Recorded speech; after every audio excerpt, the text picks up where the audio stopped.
don't suck. And it is we don't love. It in the be like highway.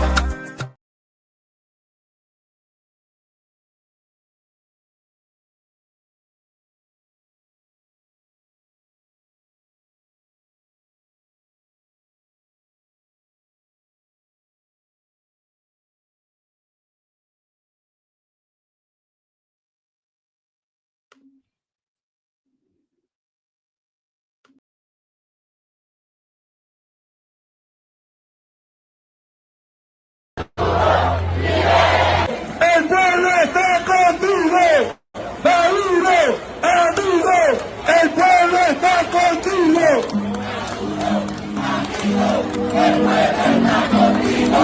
Maduro, aguanta, se levanta, Maduro, aguanta, que el pueblo se levanta, Maduro, amigo, el pueblo está contigo.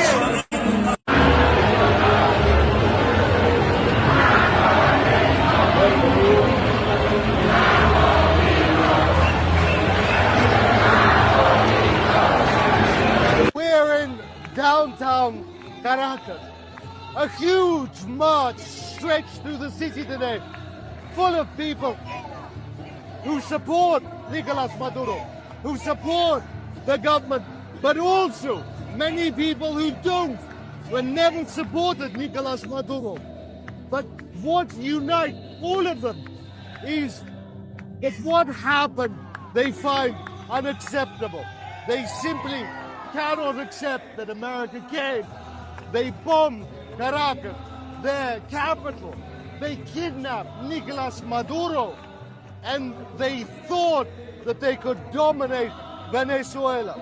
What people here want to show is that they remain unbroken, that bombs and guns and jets won't break them, and that if the United States returns with the threatened military operation, that these people, they will resist, that the women, the men, even the children, they say, will continue to resist, and they won't give up their homeland, they won't give up their minerals, their oil to Donald Trump. All right, ladies and gentlemen. So I know that I told people that I was planning on ending this podcast season 6 this week. But Donald Trump wanted to make it all about him and do things that no one expected to happen. So here we are. We got a 2-part series on Venezuela and Latin American politics before I even put out my last episode. And it's important. I am here with a new guest. Alex Suarez will be joining us momentarily. We have Raymond Parker, who is an activist. Raymond, honestly, it's best if you tell them what you do. Oh God. Okay. So I guess like as far as my credentials go, I am a former PSL member based out of Gainesville, Florida. But prior to that, I did my master's thesis research in Nicaragua with the ATC, or the Asociación de Trabajadores de Campo, which is a Sandinista organization, a syndicate organization that was founded in the midst of the Sandinista struggle against the Somoza occupation and regime. And they are essentially a giant organization across the entire country made up of cooperatives and independent families of campesinos or peasants. And I was living and working with and doing my research with the all-women cooperatives to understand the impact of socialist governance on campesinos and on the most vulnerable. And so my specific specialization in regards to my master's degree, which is in development practice, is very much in local sovereignty and with a very explicit anti-imperialist lens. I've been living and working in Peru since 2021, but continuously since 2022 in February. My university tried to expel me for the role that I played in the Palestine protests in Gainesville, so that was lots of fun. And now, essentially, I am the professional trash man, and we organize with local volunteers, specifically Peruvians and also Venezuelan refugees and migrants in Cusco, because we have quite a lot. of young folks who are interested in the environment.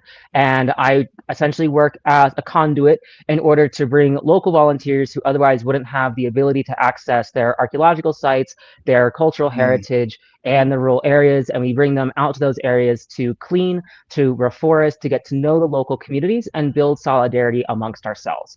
Essentially, the point of the brigade and of the volunteer group, we are called Munaini, which basically means like beautiful reciprocity in Quechua. For those who know, it's a play on words. And the idea is essentially to help the volunteers form class consciousness through the act of revolutionary praxis. So environmentalism is something that's very easy for all folks to get into.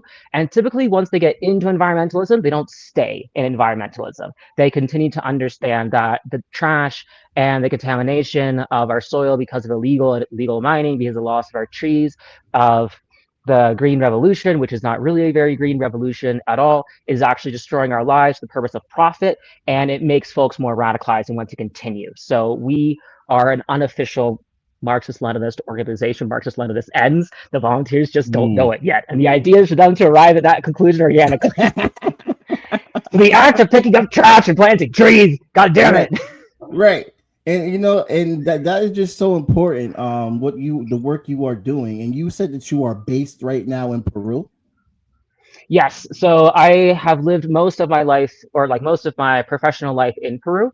From 2021 to 2022, right after and still during the pandemic. Let me be very clear about that. Peru had the most deaths per capita in the world. I was studying frogs in different points of the Amazon, and I have a lot of criticisms about a lot of things. But I came back to the United States to get my master's degree so I could go back, because as a foreign biologist, you cannot work as a biologist in Peru without a master's degree. And because my boss had left me on purpose in a situation of informality, I was unable to apply to a Peruvian university because I was undocumented. And so I'm back in that same situation again for very similar reasons.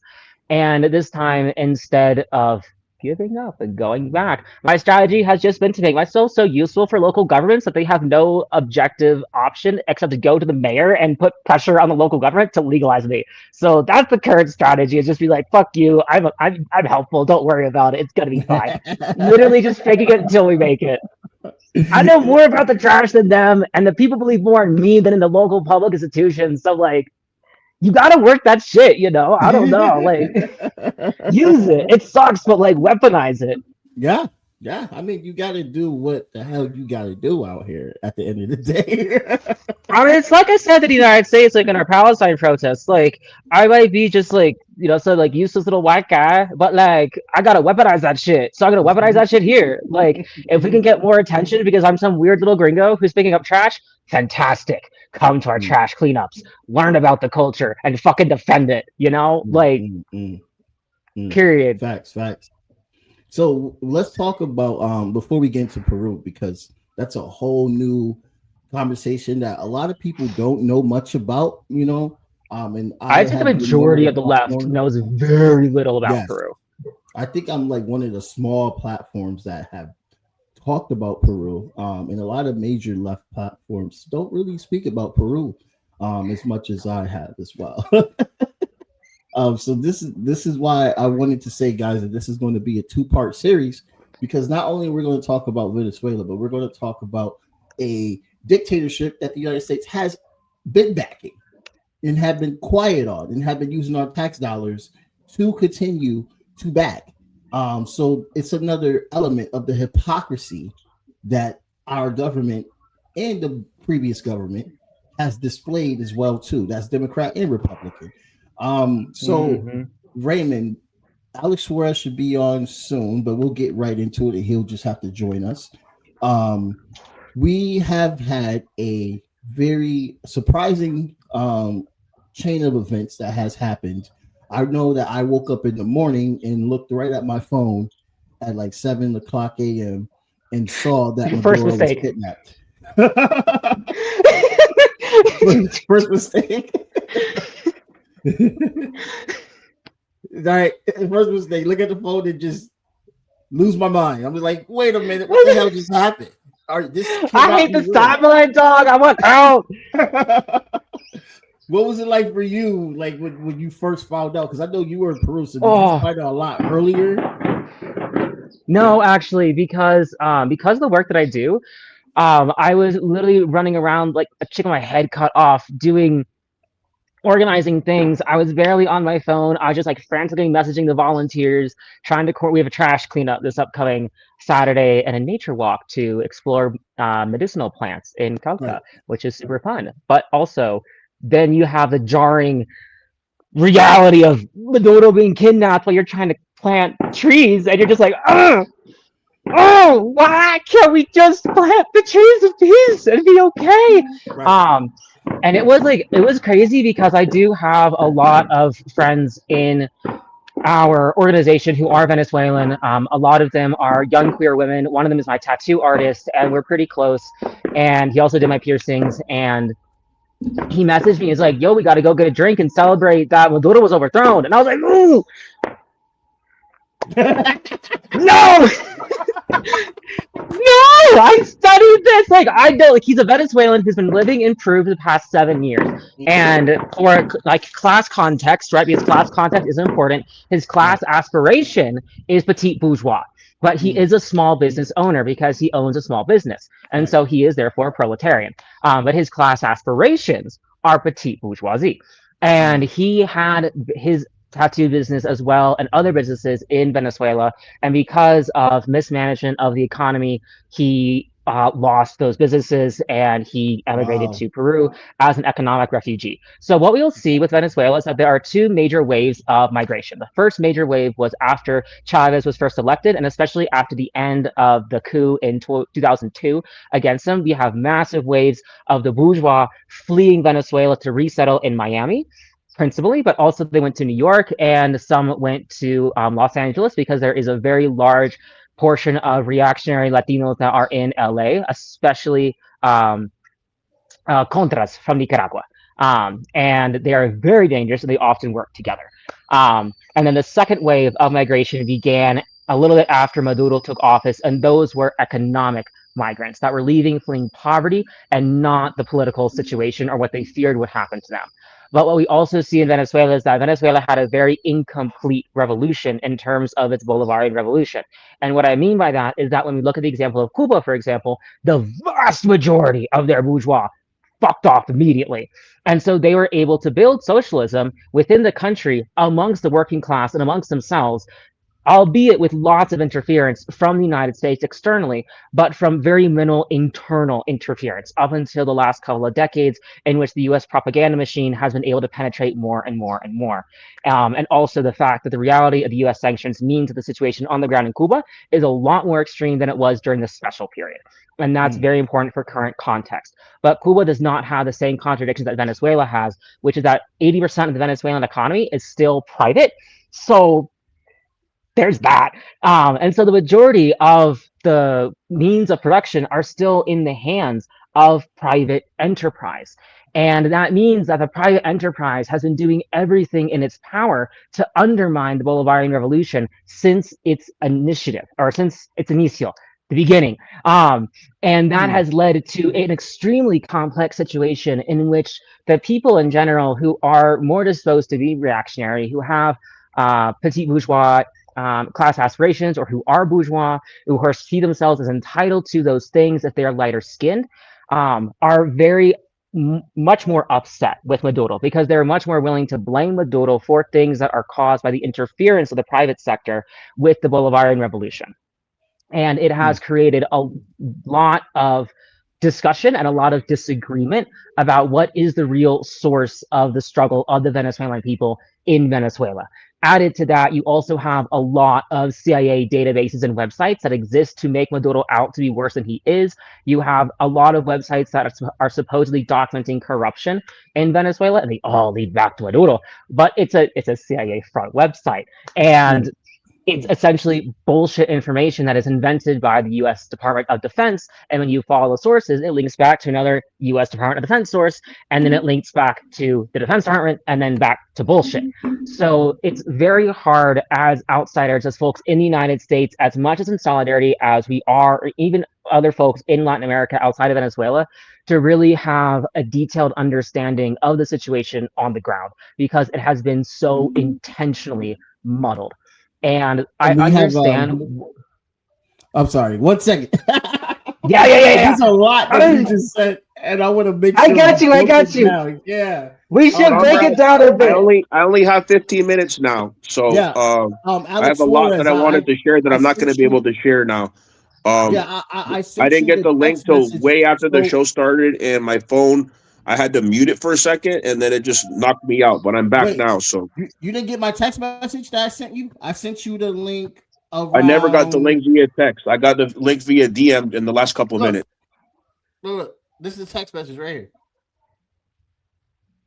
Feel me? It's okay. You're here now. You're here now.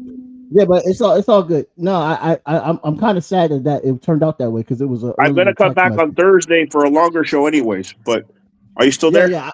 yeah. You got 15 minutes. So Okay. let's get you in. Have you met Raymond Parker before? No, Yeah, that's what I was about to say. That's fine. I want to know about your guest that you're having on now, how he's associated with Venezuela, and then I don't know if you told your listeners earlier about my involvement with Venezuela. When I used to be your co-host, I mentioned Venezuela a lot. But go ahead to tell me about the guest you're having. Oh no, Raymond is from our mutual friend who introduced us, and he was able to come on. He works in Peru. Oh yes, Um, you're talking about Paulo's comrade. yes, yeah, Yes. Paulo's Yeah, comrade. so Paulo and I were both on the same committee for the Uhuru movement. So that's how I know him, and we both happen to have the same heritage because my father's Peruvian. Um, Yeah, but okay, now I Oh know yeah. who you're talking about. Yeah. yeah. So tell us real quick your thoughts, and of course we're gonna go more into it on part 2 on Thursday. But your thoughts Yeah, on Thursdays when we're going to have a longer show. I wanted to give like 20, 30 minutes of, and I'll do it about 15 minutes. yeah, I apologize about And that. then you could go back on with your guests to give you some updates because, as you know, I have contacts on the ground in Venezuela. Yes. I was in Venezuela in November of 2021 as a regional election observer. I'm fluent in Spanish. I've written 2 books on Venezuela. One of them's in 3 languages, the one on the Alex Saab case. And so, yeah, while I was in Venezuela, I met Alex Saab's wife and I made her a promise. Well, by the way, Raymond, are you familiar with the Alex Saab case? Yes. Okay, so for those that don't know, Alex Saab was a Venezuelan diplomat that was freed in December of 2023 after being 3.5 years held in captivity, first in Cape Verde Island, and then he was kidnapped by the Biden regime after initially being kidnapped by the Trump regime and brought to Miami on trumped up charges. I was present at his hearing at the initial days of his trial uh, before he was finally released in an exchange, and wrote a book on the case that's in Italian, Spanish, and English. And it's a book that's was well received in Venezuela, has been mentioned on Telesur and other channels. And now we have another comrade in captivity who should be called a kidnapping. I don't know if you saw Raymond or Comrade Jamar, the BBC insider email that came out Yes. that forbid them. Yeah, they said that you have to refer to what happened with Maduro as a capture, or I don't remember what the other word was, but they said you're forbidden from calling it a kidnapping. But that's what it is in every way, shape, and form, just as it was for Ambassador Saab. And I predicted this. I didn't say it was going to be Maduro, but I said that the fact that they're not respecting diplomatic immunity and they're getting away with this and they're able to bring him to this country, they're going to try to do it with other officials. And Right. now they've done it with Maduro. Unbelievable. But let me tell you, Venezuela is not Panama. This is the land of liberators. Venezuela is not the Latin America of 1990. It's Latin America of 2026 and other Latin American countries, including Brazil, including Chile. These are both countries I've had issues with in the past couple of years with Venezuela. All those countries now, including Spain. Spain's the only one standing up in the EU for Palestine and for Venezuela right now. But including Spain, they had a joint statement. Let me think of the countries off the top of my head. It was Colombia, Mexico, Chile, Brazil, and Spain. All had a joint statement condemning the kidnapping of Maduro. And if anything, it's united the Chavista forces in a cowardly pre-dawn raid. And I have details. Some of it hasn't been reported in English yet of what happened that night. And we'll get into more on Thursday, on January 8th. But some of the details that emerges, over 30 Cuban guards were killed. 34. And there were people on 34. And there was people on Twitter, attacking these brave guards saying, oh, they weren't so tough after all. Guess what? If they were tough, some of them would have lived. If they were not tough, some of them would have lived. Some of them would have been wounded.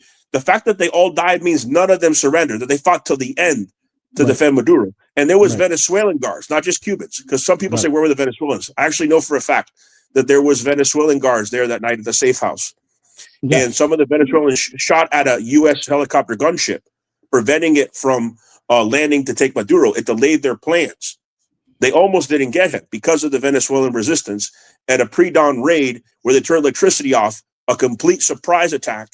So the fact that we're talking about a country that's not a military superpower, the way they were able to resist against the Delta Force and the level of sacrifice that it took to get Maduro out, where he was wounded in his leg, where they broke his wife's ribs.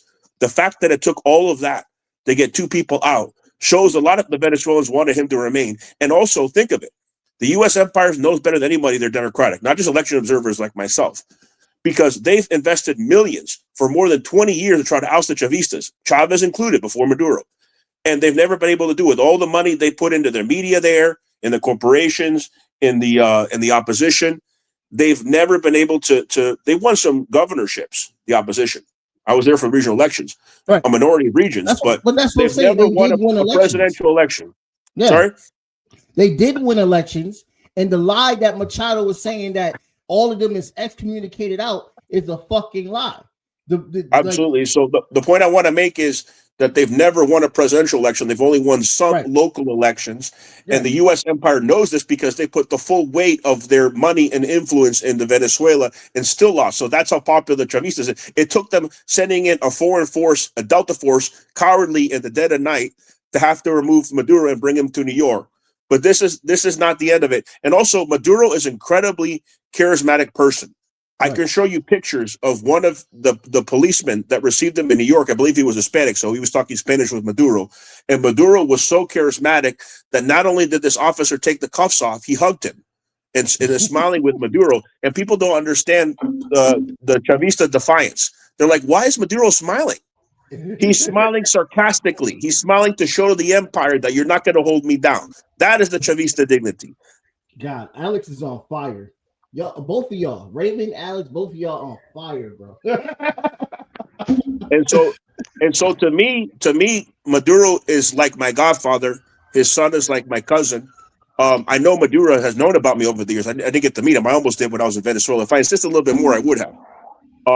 But Maduro's known about me. I've been on presidential radio in Venezuela when he was president. He knows about my efforts for Alex Saab. I really feel for his son right now. His son is 35 years old. He's a little bit younger than me. But his son appeared before the parliament when they were spreading rumors that Delcy Rodriguez, who's the daughter of a political prisoner who was tortured to death by the CIA in a Venezuelan dungeon. That's how Chavista she is. Her father was tortured to death. She comes from a Chavista family. Her brother is in the National Assembly. So Delcy Rodriguez, they were spreading rumors. These despicable imperialists were spreading rumors saying that she had set it up where she was going to take over with the imperialists against Maduro. And you know what Maduro's son did when he heard that? He insisted on being the one that held the Bible when she was sworn in as the interim president of Venezuela. Maduro's son, who looks just like him and is very much like him and is adored by the Chavistas. That sent a message to the imperialists, you're not going to divide us. That was very important. That's why it's my new cover picture now on Twitter. It shows the moment that Delcy Rodriguez sworn in with Maduro's son, he's known as Nico Maduro instead of Nicolas Maduro, is standing right there. That sends a message to the imperialists that they're not going to divide the Chavistas. They're getting more united now than ever. The people are rising up. A lot of people have made those remarks, Raymond, especially on the progressive journalists, and I have saw journalists go to conclusions so fast and just say that I think Delcy was a betrayer.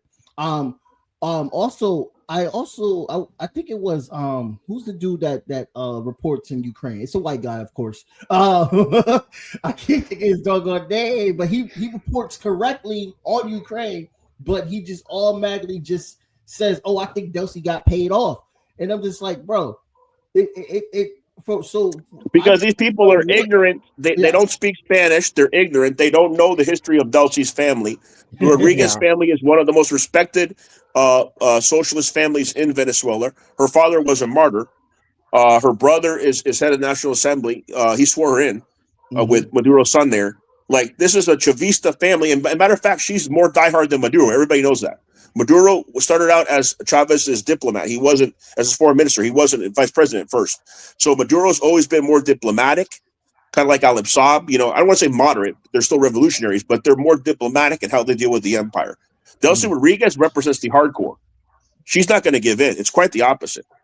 I think Trump that's a really important point, if I can add, is that, like, because she's a woman, she's going to give it. It's quite the opposite. The Chavista women, you don't want to mess with them. She is on fire, and she's going to lead the nation until Maduro's return. What were you trying to say? If I just add real quick, that's a very important point, and that there's a lot of folks, especially in the quote-unquote West, which I just want to be clear is just United States, Canada, and Western Europe for the most part, that do not speak Spanish, that are not reading these reports, that have a strong racial bias. And there's also a very strong bias and a reason why a lot of our news and our literature, and especially our political literature and history, is not translated. It's not translated on purpose, because if it's not translated, Western leftists can't educate themselves into how much farther ahead folks are here than, no offense, but folks are in the States. Like, folks in the States are decades behind where revolutionary action and political consciousness is in Latin America. I got 3 minutes. I want to make one more point. Go, homie, go. The Constitution, I'm going to read from south to north, just off the top of my head. The constitutions of Peru, of Ecuador, of Bolivia, of Colombia, of Panama, and of course of Venezuela, all have the name of one man written on it. And I was at his gravesite the same day that I went to see the gravesite of Chavez in 2021. And that man was Simón Bolívar. He freed all those nations from the Spanish imperialists, which was the most powerful empire in the world at the time, just as the U.S. empire is today. These are the descendants of liberators. That's what the Americans don't understand. That's what the imperialists don't understand. You know, that they're like, what does Peru have to do with Venezuela? They were all freed under the banner of the Venezuelan liberator. These people are going to fight till the end. It would take at least 50 years of a guerrilla war in those impenetrable regions of Venezuela for them to subjugate and kill off those Chavistas. It would take 50 years, and by then the U.S. would pull out. So this cowardly act is the only way they thought they were going to intimidate the Chavistas, and has done quite the opposite. And other Latin American countries are rising up, including countries that had serious diplomatic issues with Venezuela. Brazil wouldn't let Venezuela into BRICS. You know, now Lula and even Boric, who's always been critical of Venezuela, because at least Lula had some good relations with Chavez, are now sympathetic with Maduro and saying that it's wrong to have taken them. So if anything, it's uniting people more than ever. Just as the attack on the fishermen in Colombia, because Colombia's had issues with Venezuela, even though they were the same nation at one point. It's uniting all these people now, fed up with the U.S. empire, and they're not going to accomplish what they're trying to do. Yeah, it's going to be a very serious. People should very much pay attention to see what's going on in these following next days, and especially the whole entire month, because we already just saw that they took back the cartel existence. They made a backtrack. That was invented they got nothing on him. They got nothing. Guess who said They it? just 60 wanted Minutes. oil. An American news corporation said it. 60 Minutes, back in the 90s. They said that the Cartel de los Soles was invented by the CIA. This is before Chavez was even in power in Venezuela. Are you going to say Maduro sent them? That's beyond delusion.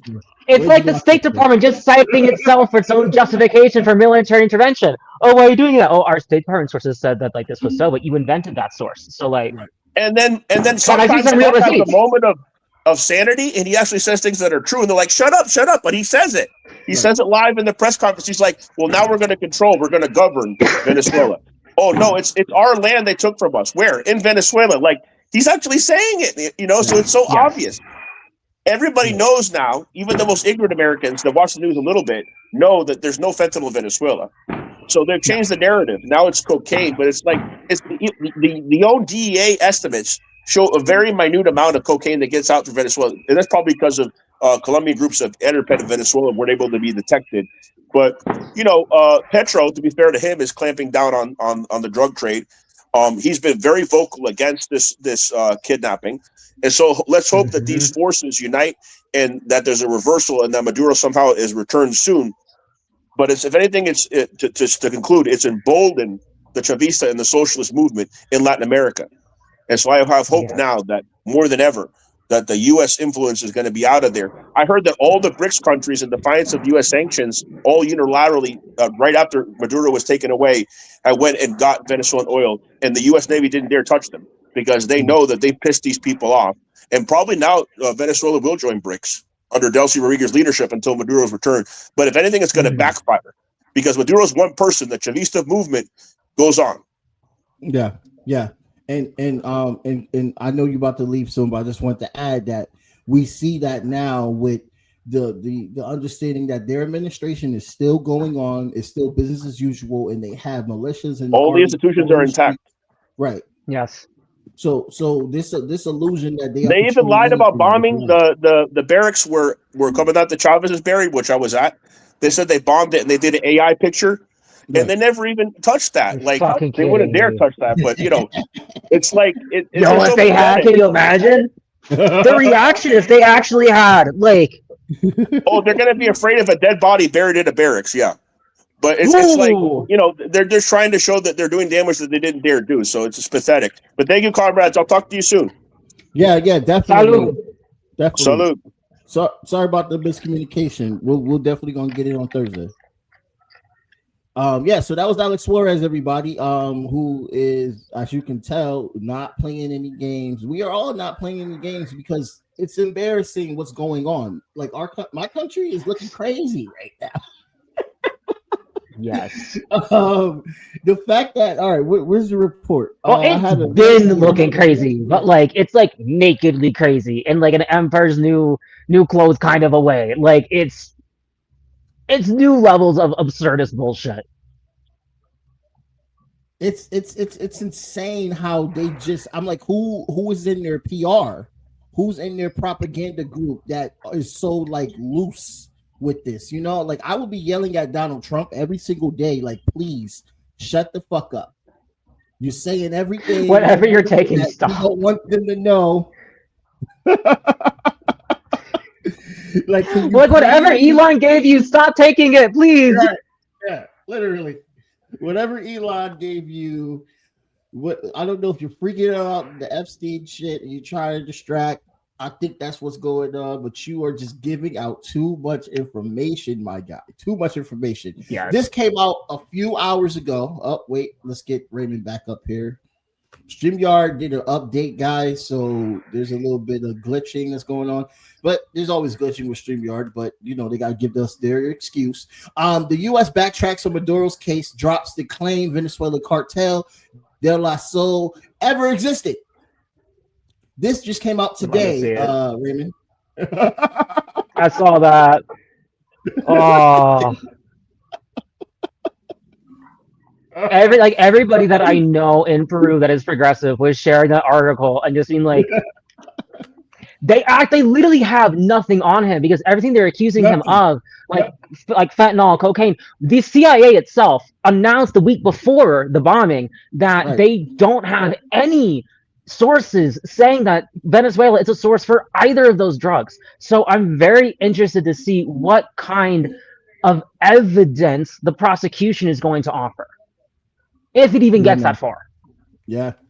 I think that, what do you think later on? Then we'll go to Peru after this. What do you think is going to happen in this case? Because we're not going to see Maduro in the courtroom again until March. So they're planning on keeping him incarcerated, him and his wife, clearly locked up in jail.